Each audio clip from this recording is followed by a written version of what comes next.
limestone, tin, gold, bitumen, among others. Most of these are yet to be exploited. Statistically, the level of exploitation of these materials is very low in relation to the extent of deposit found in the country. This, therefore, makes mining a potential to significantly contribute to the country's economic development. However, it faces numerous challenges and obstacles that have hindered its growth and potential. So this morning we'll be delving into the current state of the mining industry in Nigeria, its challenges, opportunities, and prospects. My guest is already here. We'll take a break now. When we'll come back, we'll hit the ground running. Please do stay with us.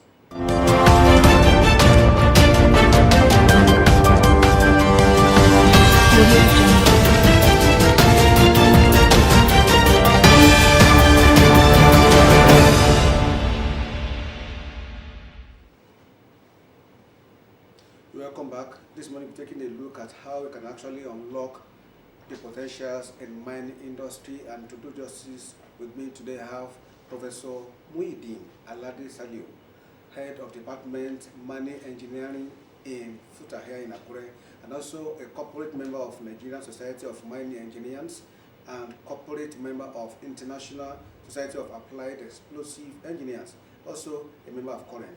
It's a pleasure to have you on the show today. Thank you very much, sir. What will be your assessment of mining industry in Nigeria? Thank you very much for having me on ground this morning. Based on the World Bank statistic of mineral inventory of Nigeria carried out in 2015, it was realized that Nigeria is blessed with around 44 different viable mineral resources, widely spread across 450 different locations in Nigeria. And then having that mineral in place, it was concluded that it can add around 284 billion to revenue generation in Nigeria if properly analyzed. And then this one can add around 3% to our GDP. And if this one can be improved, our mono-economic dependent on oil will be completely out. Because if you look at it from 1960 to 1970, Nigeria is one of the major actors in the world market in terms of tin production, coal production, columbite, etc., etc. But with the advent of oil, attention is deviated from solid mineral completely.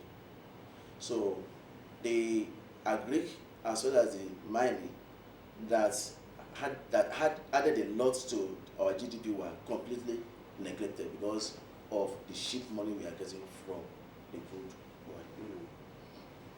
But if we are ready and we are willing to invest and to move back to solid mineral, it's going to serve two major purposes. One, mining is one of the major employer of labor.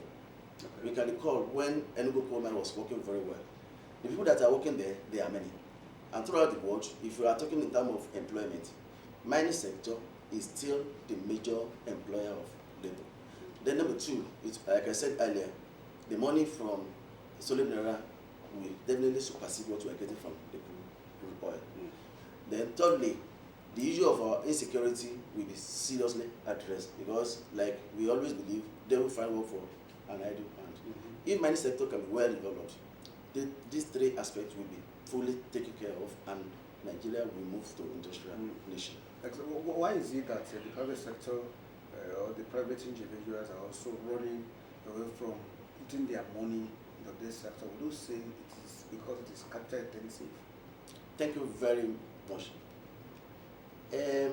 After realizing the potential of mining sector in Nigeria, 2015, federal government put up a policy to actually see how can we unlock this potential. Then they discussed that we need to address the issue of non-availability of enough data for the mineral resources we have in Nigeria, addressing the security issue we're having, then establishing a mineral buying center. Then how do we now provide fund to encourage investors.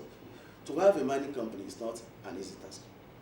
No individual, unless those that are ticklish, no individual can dabble into mining sector fully without getting money from the bank. And mining is an investment that is having a longer gestation period.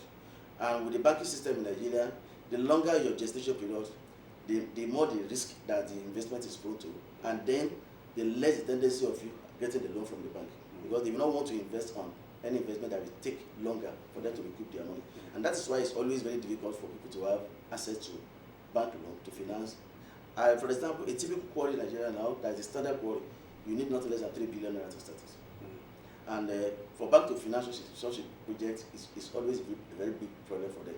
And that's why it's only federal government that can help in such a situation by creating a fund that people can easily access. And once you access it, they must monitor it later to be sure that the money is meant for exactly what they want to use the money for. Inavailability of fund is what is actually retarding people from investing in mining. Because from my research now, I've also found out that each and every state in Nigeria has that potential. And here in Ondo State, we have a lot of them. We have bitumen, we have clay, we have coal, we have dimension stones, we have glass sand, we have granite, we have a lot of them, and even including oil and gas. What do you think could be done to ensure that we also tap into this? Thank you very, very, very much. Throughout the Federation, there is no local government that will not find a very reasonable mineral resources. There is no town where you will not find a mineral resources. That means if you have to do it statistically, we have 777 local governments in Nigeria, or more than 774. 774. That means we are sure of 774 different minerals or mineral locations. And we said each town, there's tendency of you having a mineral in a particular town. Because clay, clay is a mineral. The granite we are working on is a mineral. That means if you have to use that justification, that means in Ondo State, almost all the town in Ondo State is blessed with a mineral. But the problem we are having now is it's like there's no the governors, they are much more particular about what they are getting from the federal allocation. Because assuming they announce what is in their state in terms of solid mineral, they will have more to spend in their state. For example, in Ondo State, we have an abundant granite formation. We have bitumen in Ondo State, we have granite, then we have kaolin at Ifon, etc., etc. But all these minerals, they are not being used at all. The one we are using, they are just skeleton. For example, if you around the Osrc environment now, we have a lot of granite outcrop. People are building house closer to. That means very soon they will render those rock uneconomical because there's no how they can start exploiting it. If you move from Lagos to Accra, when we went with our students one time, from Lagos to Accra, there's no any reasonable granite outcrop. So let's assume the state government now decide that I want to have a granite village. All I need to do is let me crush the rock, produce the aggregate they need, and sell it to West African country. It's enough as a source of our revenue. But we have them life follow them without anybody. But don't you think it's also, the legislation is also an aspect of it that should also make it very difficult for people to go into? No. Because if you also need to tap into it, you also need to go to Abuja, where you're going to get approval. The federal government, they made it so easy that you can move into it as well. I think last year or year before the last, they encouraged the state governors that if they are interested, they can have a company, get a license from the because solid mineral is exclusive right of. Exactly. But they've allowed, if you have your license, if you have a registered company in the name of the state, and you cover the mineral, you can work on it. Do you think it's also very easy to get a license because that's also it's very they made it very. Thank God to the present Minister of Solid Mineral. He has made it as easy as possible because we realized before that the bottleneck in getting those documents are what are discouraging the investors from coming to Nigeria. And once federal government realized this, they make sure that they relax those bottlenecks so that people can have access to whatever they need at any given time. In that aspect, if you apply now and all your documents are intact, in less than 2-3 months, your license you have your license with you. And that's why I said they called all those governors that try and invest on this. Even if it is to employ people. So people always say government work, government projects are not always profitable. And I believe that is based on our level of understanding. Why will individual find it difficult to succeed in the process? And we are saying a government project cannot succeed. It's just because of our own selfish issue. But for the license that with the process they are going on now, within 2-3 months, you can have your license to mine anything you want to mine, provided you have all the required documents. I don't think, as somebody who has also been on this field for a while, I don't think there's a need to also review this law to ensure that we might not need to go to Abuja to get the licenses now. Thank you very much, sir. The review, the president, governor, the government, at least they are even trying seriously on that. Okay. Because now they've done it in such a way that if you want to have your license now, you don't need to go to Abuja. We have it in, like, for southwestern Nigeria now, you can lodge in your application in Ibadan. Okay. They have one zonal office in Ibadan. We have one zonal office in Benin. So they spread the registration across the country now, so that you can easily access it. We get to the zonal office, do what I want to do there. Is from the zonal office they package everything and send it to Abuja. They made it as easy as possible. So it's now left for us to actually get to where we want to get to and do the needful. As a teacher who also taking through some students in this mining field, I don't think we also need to also try to come up with a policy where we're also going to have minimum, maybe small scale to start the business in a small scale, because I also agree with me that to come into that business is also capital intensive. Yes. Now, like what we are doing in our school presently now, we are trying to incorporate a small scale idea into any of the courses we are teaching them now. Because we believe anything big equipment can do, smaller equipment also can do it. And that's where the issue of this entrepreneurship being introduced is very, very charming. And luckily enough, our students they are getting used to it gradually now. For example, if you have a site where what you are doing is a borrow pit, you don't need to get the big equipment before you start working. You can start with hiring. So we started teaching them on how to get your cash flow analysis. You want to hire equipment today to do this, do I need to have the money to buy the equipment? Or if I hire, how will I work in such a way that at the end of the day, I will still make a profit? So we started teaching them so that from small scale, once the cash flow is improving, because what bank needs to give you loan is they just want to ensure that what you are doing, the cash flow can actually take whatever you want to be able to service the loan you are. So once they are able to do that one now, they can easily move. So we can start from small scale to big scale. Secondly, what I realized there is, I think it's high time our federal government take the active stand on this issue. Like if you look at it properly, we have a lot of Chinese companies in Nigeria. Why are they moving into Nigeria? The reason is this: in China, their government are giving them 0 interest loan. That means if you take $1 billion, you are not going to pay any kobo on that $1 billion. So once you are working, you start paying the money back. But in Nigeria, if you go to our bank now, if you want to take $1 billion, the interest that you put on the money for you, we even discourage you from. So if they can have it in such a way that the interest on any loan taken from mining operation will be minimal, it will allow people, because we have abundance of that mineral. But the main obstruction there is the loan to start the operation. Financing is the major problem. Secondly, we are asked to, with the recent Solar Mineral Development Fund established, we have it is between Mineral Development Fund and the Bank of Industry. You can access up to between 4 and 5 billion naira for mining investment. But the condition attached to it is such a way that no lecturer or no fresh graduate or no individual can access it, because they have that condition that discourage people from having that obtaining that loan. So they should make it as flexible as possible, provided they realize what you want to spend the money on. How flexible would you have wanted it to be? Now, if you have a mining license and they realize this is the mineral you want to mine, you should be able to use that license to obtain the loan. Okay. But they can do it in such a way that they will not release the money for the investor.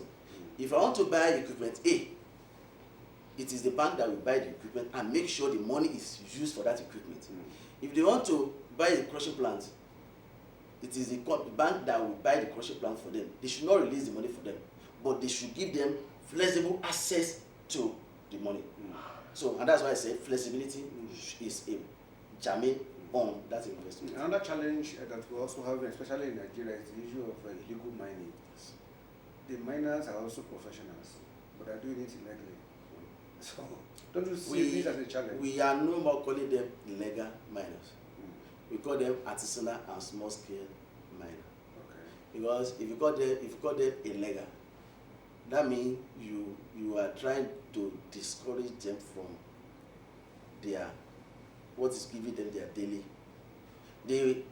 Why do we call them illegal? Because we believe they don't have license on what they are working on.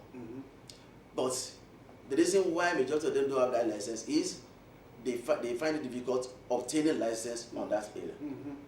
Now that is why the federal government developed this artisanal and small scale mining organization for them. So you can come together, have a small scale mining license that can allow you to work on that. At least once they started that one now, the issue of illegality is becoming minimal. Though you don't in Nigeria you can't have a perfect situation, but to some extent the legality is getting down gradually. So what does it take to have that license? I ask you because as we speak, we still have the issue of illegal miners all over, especially in Ondo State, in the Ogo area. So I ask if it's also cumbersome to get that license.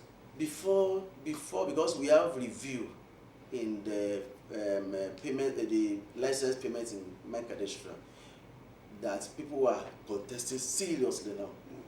Before that review, if you want to get a small scale mining license for 15 cadastral units, you cannot pay more than 300 to 400,000 naira. So with that, it is easier for people to get their small scale mining license. But when the present minister said he want to maximize what will come to the pocket of the government, it's a big problem now. For example, now, like the 15 cadastral units license I got 3 months ago, I think I got that one around 600,000. Now that one goes for around 4 to 5 million naira now. And that is why people are really contesting that. Because if you say you want to discourage illegality and you are putting much charge on the license, definitely people will not come to have license anymore. And that's why I'm appealing to the minister. He should have a think on that, so that we will not discourage people from doing legal mining operation. Because the more the problem you put, the more the bottleneck you put on the operation, the more the illegality you have in the system. And if you don't control the illegality, 2 things will happen. 1, we endanger the life of people in that environment, and then 2, the revenue that's supposed to come to the government will get reduced drastically. And that's why I'm using this channel to actually appeal to the minister. He should have a think on it, make the price as bearable as possible, so as to discourage the illegality that may occur due to what he has done. It looks to me that the mining business is more lucrative in South Africa when you compare it to what's obtainable in Nigeria. What would you say is responsible? Yes, in South Africa they are not as crude oil producer. Okay. and they have gold in abundance. Gold is their major source of foreign earning, and in gold exploitation, you have a lot of operation that must be done before you can win a gold, and that is why I said I can say crude oil is a cost to Nigeria development, because it's more or less like cheap process for you to have your foreign earning, and that is why we in South Africa, solid mineral is their major source of foreign earning, and once they know they don't have any other means, that's why they focus on it.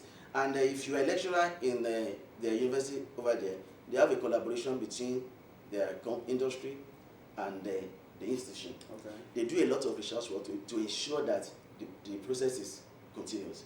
But in Nigeria, reverse the case. What we have there is the foreigner will come, drill our crude oil for us, take it outside, and federal government take their own percentage, and that's all. And that's why I said that will make it easier for us to be lazy. Assuming we are to design a mine, win very well before we can have the money, we be more sensible. So, because of our time, I have 3 questions straight off. I know FUTA is one of the universities, one or two, it can be more than 2 universities that's also offering mining engineering course in Nigeria. Why is it so? Is it because the students are not showing much interest? Is it because they do not have lecturers who can also take us through? Because if you have that sector and you do not have people who are going to work there, it's going to be another problem, another challenge. And again, why is it that or what's your take about the prospect of mining industry in Nigeria as we're also going to the new year? Let me start from the first question. Mine, as at now, we are having mining departments coming up in many of our universities now. Like Zaria is starting now. Edo State University is starting now. Christ University is starting now. But when I was doing my undergraduate days, FUTA is the only university doing mining. And if you look at the trend of events, mining came late. You have geology, you have others. Because these white men, they want us to have thorough knowledge of mining sector. They want to confine it to their own use alone. Because you can only have an idea of something if you know about it. So, and that is why they allow it to come late.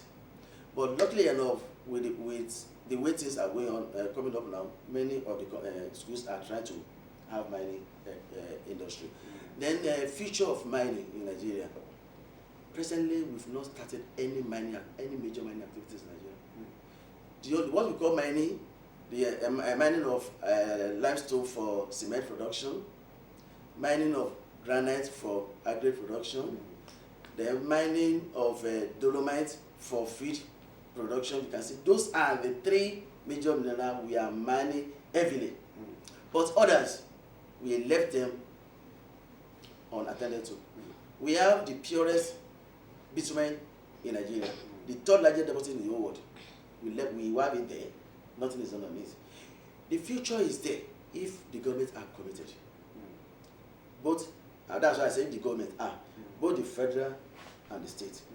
If you wanted to move forward, the federal government should do their own aspect very well. The state government should do their own aspect very well, so that we harness the money that we're supposed to get from that particular. It looks to me that the success of that industry relies so much on government. Yes, and the reason is this. So the private sector cannot help at all? They can help, provided the government give us conducive environment. How do you make conducive environment? Now, one, like the issue I said about the bottleneck on the money for license. Okay. They should make it as flexible as possible. Then 2, though they've done that one, if you import any equipment for mining now, you are not going to pay any import duty on it. Okay. So that means that one is solved the issue of. Then 3, they should make it easier for us to get a loan. Definitely, they're going to pay this money back. So they should make it easy for people to access the loan. Then 3, 4, tax. They should make sure that they don't tax any company until they are at that level where they can pay tax. So this one will. What level will it be? If you start mining company today. The gestation period of any business should be around 6 months also. For mine it's not like that. Because if I bring my equipment today, I may not start working until after 1.5 years. They should make sure they monitor it and allow them to start paying the tax when the operation is at a very reasonable level, not to discourage them by imposing a lot of tax on them.